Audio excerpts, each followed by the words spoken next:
Marilah kita sama-sama membaca firman Tuhan dari 2 Raja-Raja 8 ayat 1 sampai 29. Demikian firman Tuhan. Elisa telah berbicara kepada perempuan yang anaknya dihidupkannya kembali, katanya, "Berkemaslah dan pergilah bersama-sama dengan keluargamu, dan tinggallah di mana saja engkau dapat menetap sebagai pendatang. Sebab Tuhan telah mendatangkan kelaparan yang pasti menimpa negeri ini 7 tahun lamanya." Lalu berkemaslah perempuan itu dan dilakukannya seperti perkataan abdi Allah itu. Ia pergi bersama-sama dengan keluarganya, lalu tinggal menetap sebagai pendatang di negeri orang Filistin 7 tahun lamanya. Dan setelah lewat ke-7 tahun itu, pulanglah perempuan itu dari negeri orang Filistin. Kemudian ia pergi mengadukan perihal rumahnya dan ladangnya kepada raja. Raja sedang berbicara kepada Gehazi, bujang abdi Allah itu, katanya, "Cobalah ceritakan kepadaku tentang segala perbuatan besar yang dilakukan Elisa." Sedang ia menceritakan kepada raja tentang Elisa menghidupkan anak yang sudah mati itu, tampaklah perempuan yang anaknya dihidupkan itu datang mengadukan perihal rumahnya dan ladangnya kepada raja. Lalu berkatalah Gehazi, "Ya tuanku raja, inilah perempuan itu, dan inilah anaknya yang dihidupkan Elisa." Lalu raja bertanya-tanya, dan perempuan itu menceritakan semuanya kepadanya. Kemudian raja menugaskan seorang pegawai istana menyertai perempuan itu dengan pesan, "Pulangkanlah segala miliknya dan segala hasil ladang itu sejak ia meninggalkan negeri ini sampai sekarang." Elisa masuk ke Damsyik, dan pada waktu itu Ben-Hadad, Raja Aram, sedang sakit. Ketika dikabarkan kepada raja, "Sudah datang abdi Allah kemari." Berkatalah ia kepada Hazael, "Ambillah persembahan, pergilah menyongsong abdi Allah itu, dan mintalah petunjuk Tuhan dengan perantaraannya. Sembuhkan aku dari penyakit ini." Ulang, "Sembuhkah aku dari penyakit ini?" Lalu pergilah Hazael menyongsong dia. Diambilnyalah persembahan berupa segala barang yang indah-indah dari Damsyik, sebanyak muatan 40 ekor unta. Sesudah sampai, tampillah ia ke depan Elisa dan berkata, "Anakmu Ben-Hadad, Raja Aram, menyuruh aku menanyakan kepadamu, apakah aku akan sembuh dari penyakit ini?" Jawab Elisa kepadanya, "Pergilah, katakanlah kepadanya, pastilah engkau sembuh." Namun demikian, Tuhan telah memperlihatkan kepadaku bahwa ia pasti mati dibunuh. Elisa menatap dengan lama ke depan, lalu menangislah abdi Allah itu. Hazael berkata, "Mengapa tuanku menangis?" Jawab Elisa, "Sebab aku tahu bagaimana malapetaka yang akan kau lakukan kepada orang Israel. Kotanya yang berkubu akan kau campakkan ke dalam api. Terunanya akan kau bunuh dengan pedang. Bayinya akan kau remukkan, dan perempuannya yang mengandung akan kau belah." Sesudah itu berkatalah Hazael, "Tetapi apakah hambamu ini yang tidak lain dari anjing saja, sehingga ia dapat melakukan hal sehebat itu?" Jawab Elisa, "Tuhan telah memperlihatkan kepadaku bahwa engkau akan menjadi raja atas Aram." Lalu ia pergi dan meninggalkan Elisa, dan setelah ia sampai kepada tuannya, berkatalah raja kepadanya, "Apakah dikatakan Elisa kepadamu?" Jawabnya, "Ia berkata kepadaku bahwa pastilah engkau sembuh." Tetapi keesokan harinya ia mengambil sehelai selimut yang telah dicelupkannya ke dalam air dan membentangkannya ke atas muka raja. Jadi matilah raja, dan Hazael menjadi raja menggantikan dia. Dalam tahun kelima zaman Yoram anak Ahab raja Israel, pada waktu itu Yosafat adalah raja Yehuda. Yoram anak Yosafat raja Yehuda menjadi raja. Ia berumur 32 tahun pada waktu ia menjadi raja, dan 8 tahun lamanya ia memerintah di Yerusalem. Ia hidup menurut kelakuan raja-raja Israel, seperti yang dilakukan keluarga Ahab, sebab yang menjadi istrinya adalah anak Ahab. Ia melakukan apa yang jahat di mata Tuhan. Namun demikian, Tuhan tidak mau memusnahkan Yehuda oleh karena Daud hambanya, sesuai dengan yang dijanjikannya kepada Daud, bahwa ia hendak memberikan keturunan kepadanya dan kepada anak-anaknya untuk selama-lamanya. Pada zamannya memberontaklah Edom dan melepaskan diri dari kekuasaan Yehuda, dan mereka mengangkat seorang raja atas mereka sendiri. Maka majulah Yoram ke Zair bersama-sama dengan seluruh keretanya. Pada waktu malam bangunlah ia, lalu bersama-sama dengan para panglima pasukan kereta, ia menerobos barisan orang Edom yang mengepung dia, tetapi rakyatnya melarikan diri pulang ke rumahnya. Demikianlah Edom memberontak dan terlepas dari kekuasaan Yehuda sampai sekarang ini. Lalu Libna pun memberontak pada masa itu juga. Selebihnya dari riwayat Yoram dan segala yang dilakukannya, bukankah semuanya itu tertulis dalam kitab sejarah raja-raja Yehuda? Kemudian Yoram mendapat perhentian bersama-sama dengan nenek moyangnya, dan ia dikuburkan di samping nenek moyangnya di kota Daud. Maka Ahazia, anaknya, menjadi raja menggantikan dia. Dalam tahun ke-12 zaman Yoram, anak Ahab raja Israel, Ahazia, anak Yoram raja Yehuda, menjadi raja. Ia berumur 22 tahun pada waktu ia menjadi raja, dan setahun lamanya ia memerintah di Yerusalem. Nama ibunya ialah Atalia, cucu Omri, raja Israel. Ia hidup menurut kelakuan keluarga Ahab, dan ia melakukan apa yang jahat di mata Tuhan, sama seperti keluarga Ahab, sebab ia adalah seorang menantu dari keluarga itu.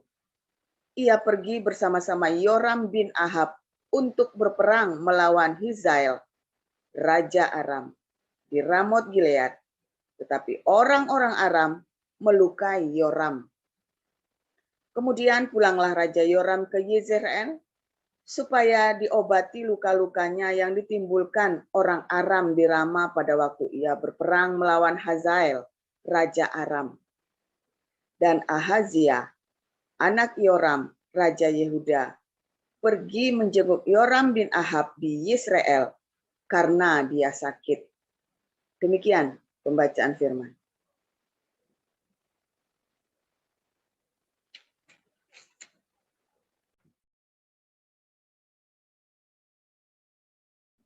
Silakan Bu Sarma.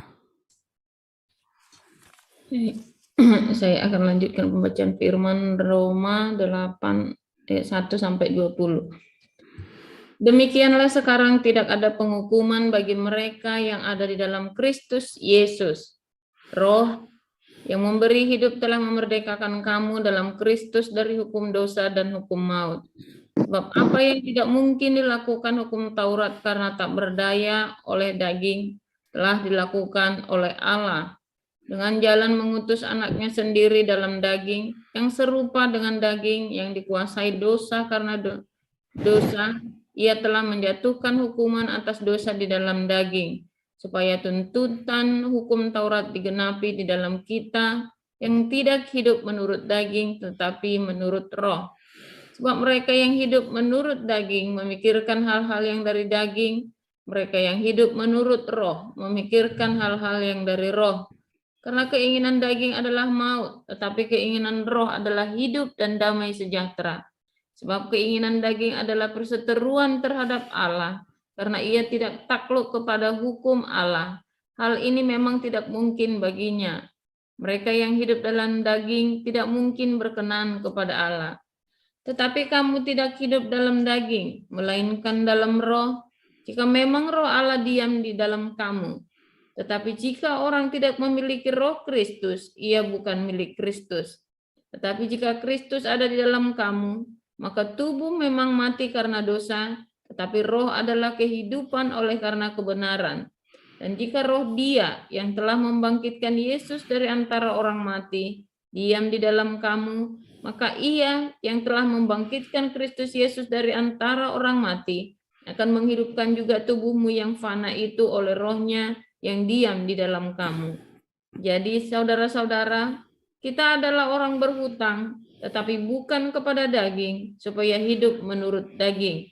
Sebab jika kamu hidup menurut daging, kamu akan mati. Tetapi jika oleh roh kamu mematikan perbuatan-perbuatan tubuhmu, kamu akan hidup. Semua orang yang dipimpin roh Allah adalah anak Allah. Sebab kamu tidak menerima roh perbudakan yang membuat kamu menjadi takut lagi, tetapi kamu telah menerima roh yang menjadikan kamu anak Allah. Oleh roh itu kita berseru, ya Aba, ya Bapa. Roh itu bersaksi bersama-sama dengan roh kita bahwa kita adalah anak-anak Allah. Dan jika kita adalah anak, maka kita juga adalah ahli waris. Maksudnya orang-orang yang berhak menerima janji-janji Allah, yang akan menerimanya bersama-sama dengan Kristus, yaitu jika kita menderita bersama-sama dengan Dia, supaya kita juga dipermuliakan bersama-sama dengan Dia. Sebab aku yakin bahwa penderitaan zaman sekarang ini tidak dapat dibandingkan dengan kemuliaan yang akan dinyatakan kepada kita. Sebab dengan sangat rindu seluruh makhluk menantikan saat anak-anak Allah dinyatakan. Karena seluruh makhluk telah ditaklukkan kepada kesia-siaan, bukan oleh kehendaknya sendiri, tetapi oleh kehendak Dia yang telah menaklukkannya. Demikian firman Tuhan. Baik, saya lanjutkan ayat 21 sampai dengan 39. Tetapi dalam pengharapan karena makhluk itu sendiri juga akan dimerdekakan dari perbudakan, kebinasakan, dan masuk ke dalam kemerdekaan, kemuliaan anak-anak Allah. Sebab kita tahu bahwa sampai sekarang segala makhluk sama-sama mengeluh dan sama-sama merasa sakit bersalin. Dan bukan hanya mereka saja, tetapi kita yang telah menerima karunia sulung roh, kita juga mengeluh dalam hati kita sambil menantikan pengangkatan sebagai anak, yaitu pembebasan tubuh kita. Sebab kita diselamatkan dalam pengharapan. Tetapi pengharapan yang dilihat bukan pengharapan lagi. Sebab bagaimana orang masih mengharapkan apa yang dilihatnya?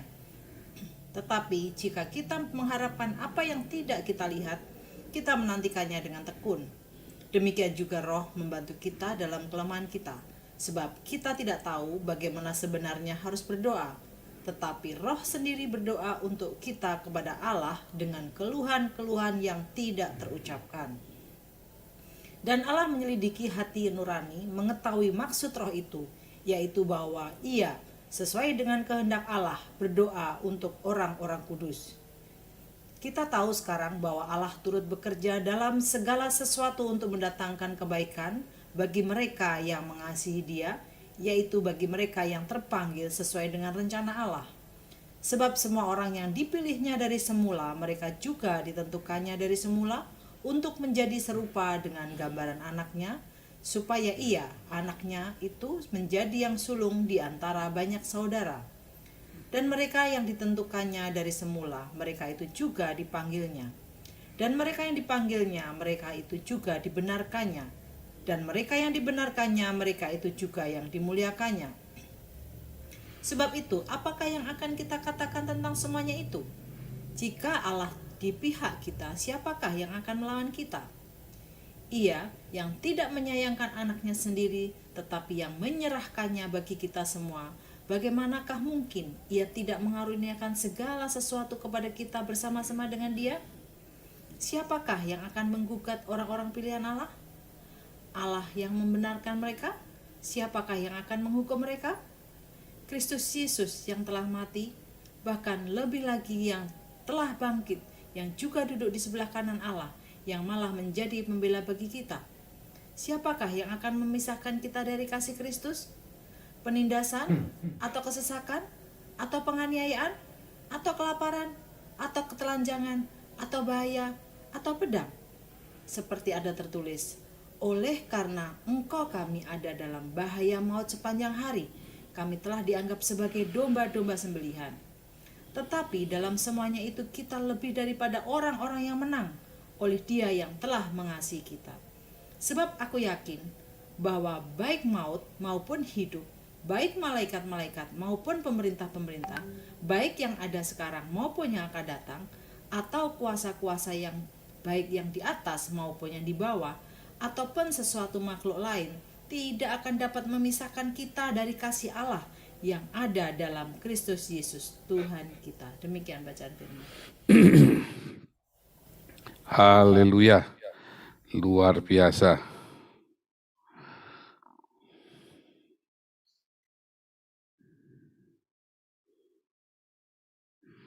Ya, oke. Kita nggak pakai StreamYard, langsung direct ya, supaya sebentar ya. Oke, kita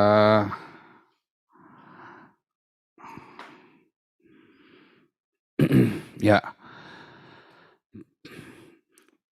Hari ini kita belajar ya bagaimana Roh Kudus itu memberitahu kepada kita, menuntun kita, membimbing hidup kita, ya. Dan bagaimana Roh Kudus itu berkuasa untuk memberitahukan kepada kita hal-hal yang akan terjadi, ya. Tapi kalau kita amati ya di dalam Perjanjian Baru, pernahkah Anda menemukan berdoa kepada Roh Kudus? Saya belum pernah lihat loh ayatnya. Mungkin nggak teliti saya ya, kalau ada yang pernah tahu bisa kasih tahu ya. Tapi di Perjanjian Baru itu nggak ada orang berdoa kepada Roh Kudus. Berdoa di dalam Roh banyak, ya. Roh membantu kita berdoa. Tadi kita baca, ya. Tetapi meminta kepada Roh Kudus belum pernah ada. Meminta selalu kepada Bapa di dalam nama Yesus atau minta kepada Yesus di dalam namanya. Mengapa kita nggak ada tulisan meminta kepada Roh Kudus?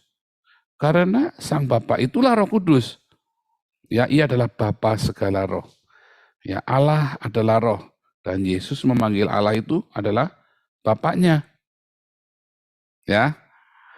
Nah, saya nggak tahu bagaimana caranya orang-orang ini memahami lalu kemudian ada berdoa kepada Roh Kudus. Minta Roh Kudus membimbing. Nah, itu saya belum baca ayatnya, ya. Roh persekutuan dengan Roh Kudus ada, ya. Tetapi berdoa meminta sesuatu seperti yang dilakukan oleh kebanyakan orang-orang yang latah ya, karismatik. Ya. Roh Kudus, ya, bimbing kami. Roh Kudus, tolong kami, berkati kami pada hari ini. Coba berdoanya kepada Bapa berkati kami atau Roh Kudus berkati kami. Wah, ini bingung loh orang-orang loh. Ya kan? Bapa berkati kami apa Roh Kudus berkati kami nih. Nah, sekarang lagi tren ya, zaman saya SMA itu, wah ini mesra sekali dengan Roh Kudus. Roh Kudus, wah Roh Kudus, enak, wah rasanya enak. Wah, saya dulu senang begitu ya, ikut-ikutan begitu lata ya, karena saya ngelihat hamba-hamba Tuhan yang terkenal-terkenal itu kalau berdoa begitu ya, rasanya kok mesra sekali sama Roh Kudus ini. Wah, saya juga pengen begitu. Tapi apakah benar mesra? Saya yakin nggak mesra. Kalau mereka mesra, pasti mereka berdiakonia. Tak jamin. Kalau mereka mesra, pasti berdiakonia. Artinya apa? Anda sedang ditipu. Kalau mereka mesra itu mereka nggak akan pakai barang mewah. Kalau mereka mesra dengan Roh Kudus, tidak akan mereka pakai barang mewah. Nggak akan deh, percaya saya. Ya, saya bukannya anti barang mewah, enggak ya. Tapi ini saya lagi cerita hamba Tuhan. Ya, saya lagi cerita pendeta. Ya, bukan lagi cerita jemaat biasa, Ya, jemaat biasa, kalau Anda bukan seorang pendeta, Anda bukan hamba Tuhan yang full time, ya Anda seorang pekerja, pengusaha, Anda pakai barang mewah boleh-boleh saja. Begitu Anda melangkahkan kakinya full time, ya full time artinya Anda menjadi profesi Anda adalah memberita Injil, jangan pernah pakai barang mewah. Karena Tuhan Yesus bilang apa? Jangan bawa 2 kasut, jangan bawa 2 helai pakaian. Iya kan? Jangan bawa 2 helai kasut, jangan bawa 2 pakaian. Tapi sekarang para pendeta suka di hotel bintang 5, kalau pergi-pergi bawa tasnya sekoper. Wah, kacau sekali dibolak-balik. Oh, itu kan zaman dulu. Nah, sekarang Anda bingung mana zaman dulu, mana zaman sekarang. Ya. Perpuluhan itu zaman dulu sekali sebelum Yesus dibawa ke hari ini. Nah, kan sekarang yang pilih-pilih kan bingung kan. Nah, sementara yang bawa 2 kasut lebih modern, tapi dikunokan. Oh, itu kuno, itu zaman kuno, sekarang udah nggak kepake lagi. Ayo bingung kan? Perpuluhan itu zamannya Musa, zamannya Abraham. Itu zaman 4.000 tahun yang lalu. Sekarang dibikin modern. Sementara kalau pergi-pergi jangan bawa 2 kasut, jangan bawa 2 helai pakaian. Itu dibilang kuno, itu kan zaman dulu, konteksnya sekarang udah beda. Nah, keder kan? Bingung. Maka itu berbahagialah orang yang setia kepada logos, ya, dan melakukan logos itu dengan kasih sehingga jadi rema, sehingga Anda punya iman yang benar. Tapi kalau remanya Anda bersumber dari logosnya asumsi yang tidak tertulis, pesyat itu yang tertulis ya, 1 Korintus 4 ayat 6. Jangan melampaui yang tertulis. Jangan melampaui pesyat. Nah, itu ya. Masalahnya udah diputer-puter, udah kebalik-balik, udah enggak karu-karuan. Wah, sudah speechless. Mau benernya dari mana coba? Bingung, karena sudah dikacau balau. Akhirnya berantem sendiri, bertengkar sendiri, debat. Satu demi satu, topik demi topik didebat satu-satu, nggak kelar-kelar. Nggak tambah benar, tambah ribut, tambah gegeran. Dari mulai nama Allah, Yahweh atau Yehova. Nah, kayak itu ya kan. Akhirnya kacau, kita dibikin kacau oleh diri kita sendiri dengan teologi yang macam-macam, padahal sebenarnya simpel sekali. Kamu punya kasih apa enggak? Kamu punya pengampunan apa enggak? Karena Tuhan Yesus dan para rasul tidak pernah berdebat masalah Yehova atau Yahweh. Yehova atau Yahweh, wah bingung semua, gegeran. Ya kan? Coba kalau zaman Yesus mereka berdebat Yehova atau Yahweh, wah dikepret itu sama imam-imam Yahweh, Yaho kali, ya kan? Itu tulisan Yod He Waw He itu bacanya juga bisa Yaho ya. Bukan cuma Yahweh, bukan cuma Yehova, tapi itu juga bisa dibaca Yaho. Yaho itu loh, search engine itu. Memang bisa dibaca Yaho. Nah, ajaib kan, baru tahu kan? Nah, makanya ikut kelas Ibrani. Nanti ya, bulan April kita bikin ya kelas Ibrani. Memang bisa dibikin Yaho. Ya, jadi perdebatan-perdebatan yang nggak perlu, yang sebenarnya sudah ada tulisannya, cuman kita karena kita itu dasarnya pengen support otak, bukan mau mencari kebenaran, tapi mencari pembenaran dan support otak. Nah, jadi benar yang mana Pak Paul? Yang benar Yehova. Ya, Alkitab bahasa Jerman ELB menulis Yehova. Ya, dan itu Alkitab kuno. Nah, tapi kita nggak mau cerita itu hari ini. Nah, kalau Anda lihat tadi ya, bagaimana orang ya datang kepada para nabi. Jangan berpikir para nabi itu adalah sesuatu yang resmi, official dari Yehova datang dan ini adalah nabi Allah. Lalu dibedakan dengan caranya orang, enggak sama ya. Anda kalau ketemu nabi itu kan dulu namanya pelihat itu ya. Kalau Anda lihat di 1 Samuel itu, nabi itu pelihat. Jadi orang kalau ketemu nabi, sama seperti Anda kalau pergi ke Gunung Kawi. Sama seperti kalau Anda pergi ke mbah itu, sama. Enggak beda. Ya. Orang nanya, ya raja-raja nanya tentang nabi ini. Bahkan Raja Aram itu yang bukan orang Israel saja, dia datang ke Israel, dia nyari nabi ini.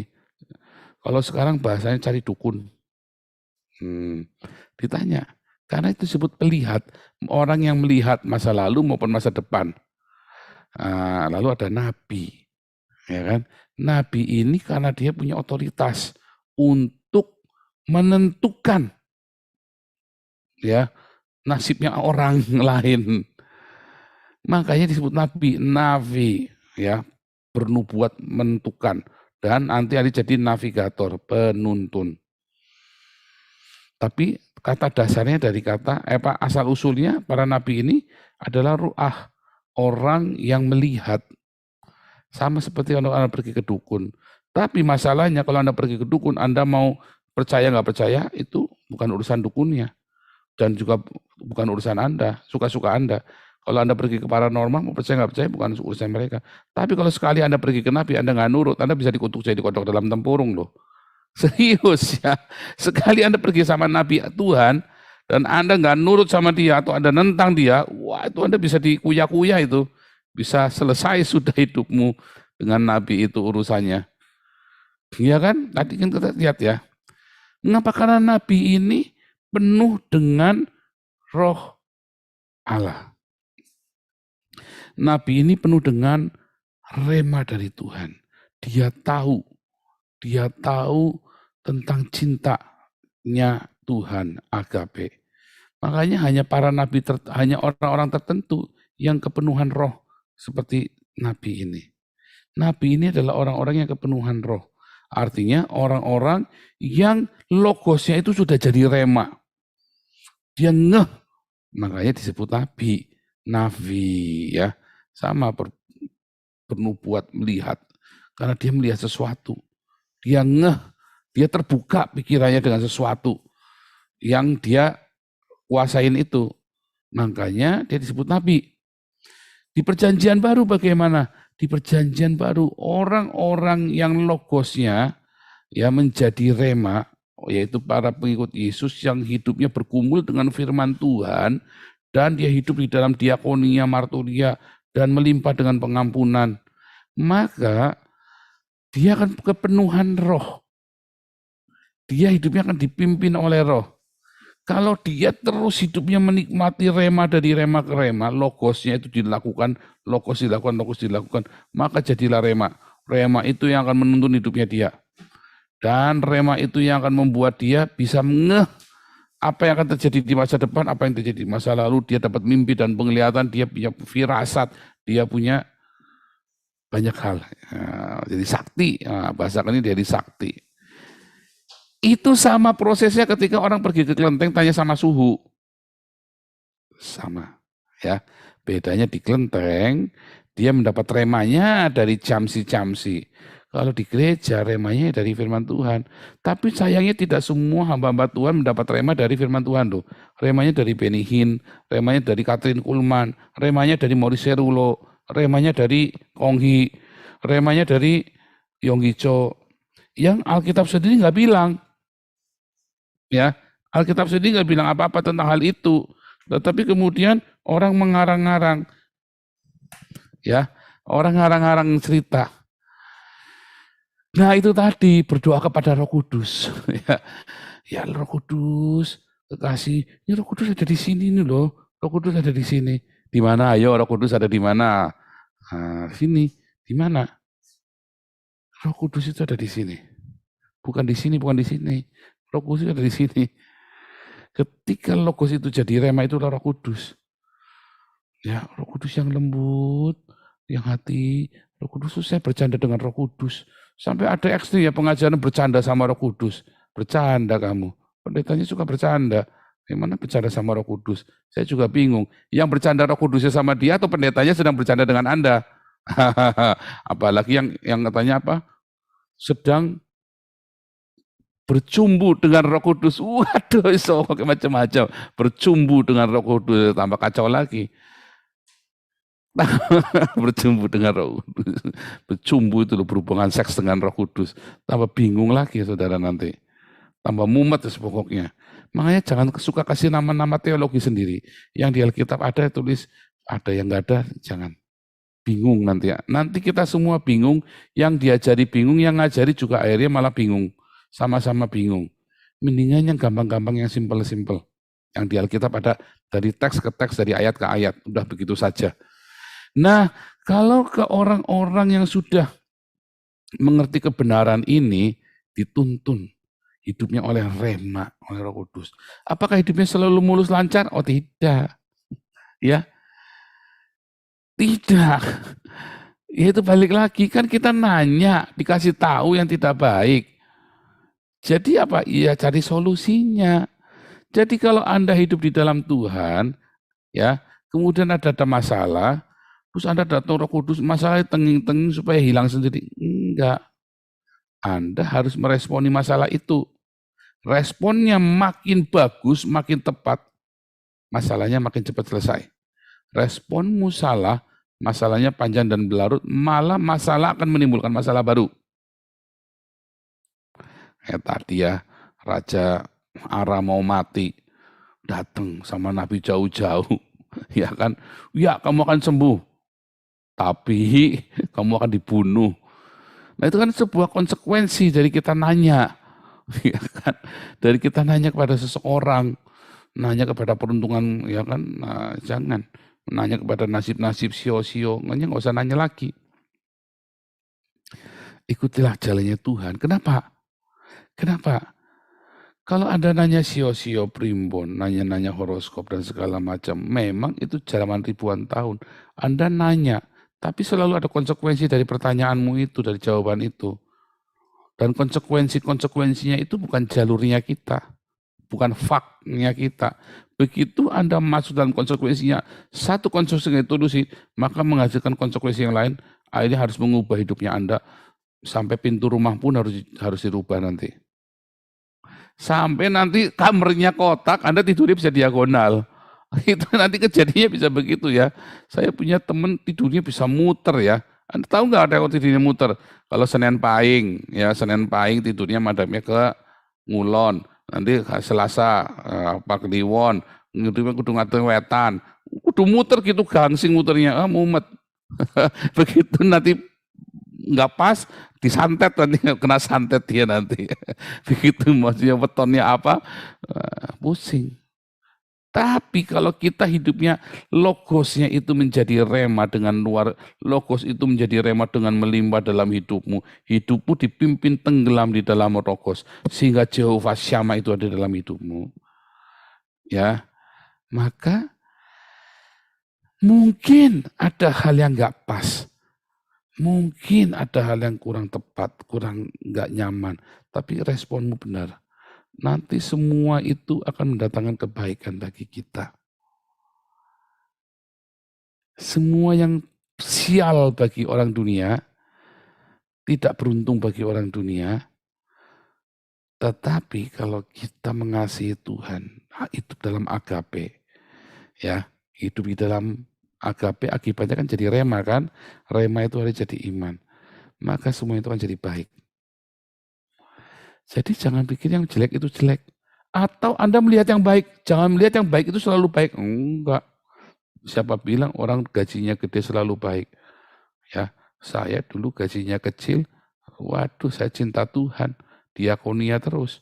Begitu gajinya gede, tiap malam di Alexis. Walaupun saya nggak ngapa-ngapain, tapi kan nongkrong di Alexis, karena saya kudu nemenin tamu di Alexis. Coba bayangin, gajinya kecil tiap malam di gereja. Gajinya kecil, tiap malam saya pasti penginjilan ke desa-desa, ngajak istri saya besukin orang ini, orang itu.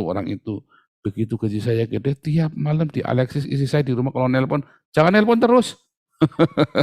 Ganggu di sininya lagi ganggu si panda-panda ini. Ini istri saya nelpon terus kan nggak enak kan. Nanti aku yang nelpon, nggak enak juga kan. Akhirnya kan begitu kan orang kan. Jadi apakah berkat itu selalu baik? Tidak. Uang banyak selalu baik? Tidak.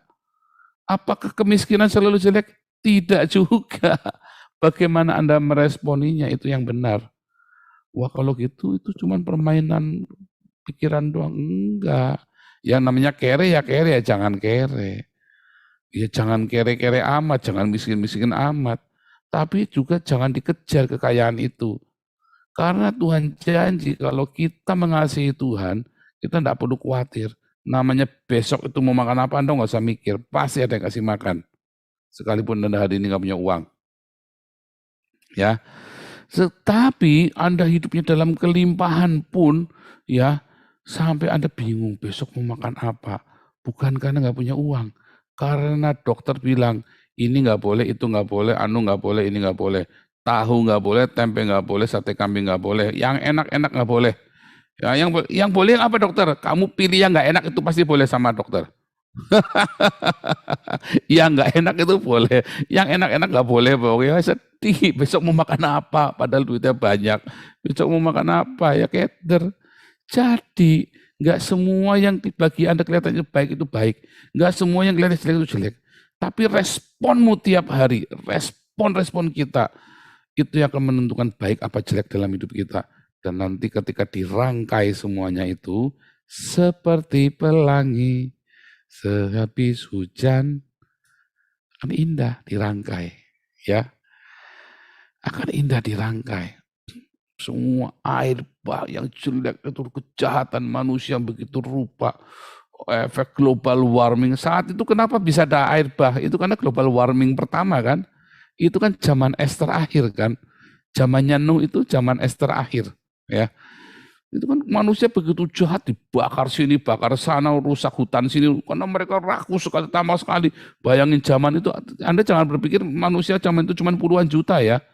Umurnya 1000 tahun, umurnya ratusan tahun, anaknya bisa 10, 20, bisa 100, 200.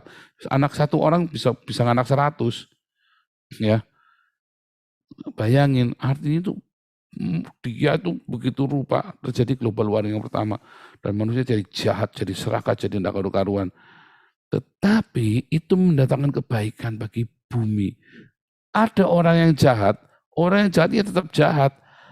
Tapi Anda jangan ikut jahat. Karena biarkan dia dalam kejahatannya mereka, ya. Kalau bisa kita injili. Kalau enggak, biarkan saja. Itu urusannya Tuhan. Ya, nah karena ada kita semua punya bagiannya masing-masing, ya. Bisa buat ganjel pintu, istilahnya kan begitu kan.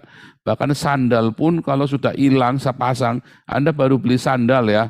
Beli sandal merek mahal, 100.000 harga sandalnya. Tiba-tiba hilang satu, jangan dibuang dulu yang satu, Anda potong bisa buat ganjel pintu. Sandal pun kalau cuma tinggal separuh bisa buat ganjel pintu, ya. Artinya tidak ada sesuatu yang tidak baik. Baik, akan baik. Tetapi kalau Anda tidak di dalam Tuhan, logos itu nggak jadi rema, ya, rema itu nggak menjadi iman, maka yang buruk ya tetap buruk. Jangan munafik, jangan pura-pura, jangan sok berpikir positif. Yang buruk tetap buruk, ya. Yang sial ya tetap sial. Anda mau bangun kayak apa nggak bisa. Tetapi kalau Anda hidupnya selalu logosnya jadi rema-remanya jadi iman, yang buruk itu akan mendatangkan kebaikan. Tuhan itu mendatangkan kebaikan bagi setiap orang yang mengasihi Dia, dan itu nggak bohong. Ya, nggak bohong. Tapi kalau Anda tidak hidup dituntun oleh rema itu, kan roh kudus, Yohanes 6 ayat 63, remaku adalah roh. Kalau Anda tidak hidup dituntun oleh rema, ya sial aja. Ya sial. Tapi kalau Anda hidup dituntun oleh rema, maka keberuntungan demi keberuntungan akan datang. Kelihatannya sial, tapi nggak sial. Itu kelihatannya sial, ya kelihatannya orang tertawakan saya sial bener. Tapi gara-gara yang sial-sial ini saya dapat yang baik ya. Wah dulu orang tuh suka tertawakan saya, kamu sial bener. Enggak sial. Banyak orang enggak ngerti ya.